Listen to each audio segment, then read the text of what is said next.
is August 9th, 1965. A small island, barely the size of a city, stands alone.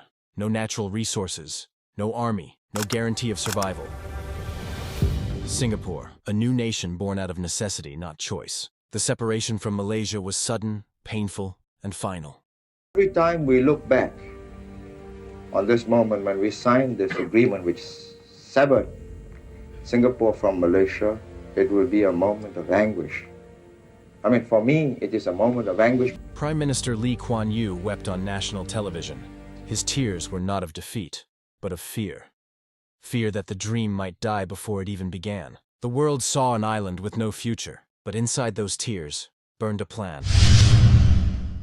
In 1965, Singapore was a nation adrift. 70% of its people lived in slums. Unemployment soared. Even water, the most basic necessity, had to be imported from Malaysia.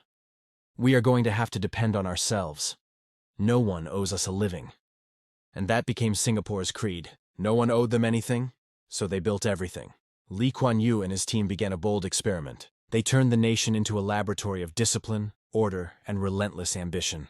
The Housing and Development Board, HDB, rose from the dust. Within a decade, clean, modern apartments replaced the slums. By the 1980s, home ownership in Singapore was among the highest in the world. Next came the economy.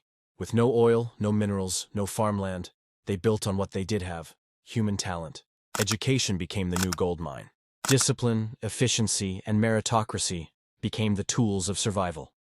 Foreign investors came, drawn not by land or resources, but by stability, cleanliness, and trust. This was a mud-flat swamp. Today, this is a modern city. 10 years from now, this will be a metropolis.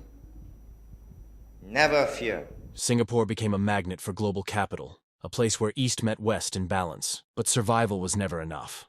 Lee Kuan Yew envisioned more.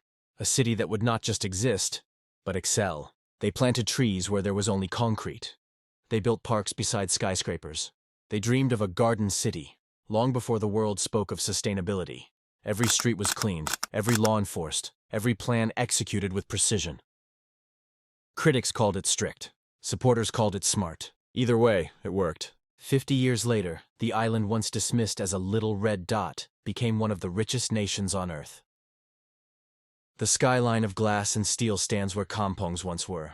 Its passport opens doors around the world. Its economy rivals giants. From manufacturing to finance, from education to innovation, Singapore reinvented itself again and again. A nation constantly upgrading its software, its people. Lee Kuan Yew passed away in 2015, but his vision still pulses through every corner of the island. In every efficient train, every tree-lined street, every student chasing excellence. He once said, "The task of nation building is never finished," and he was right. Whoever governs Singapore must have that iron in him, or give it up. This is not a game of cards. This is your life and mine. I've spent a whole lifetime building this. And as long as I'm in charge, nobody's going to knock it down.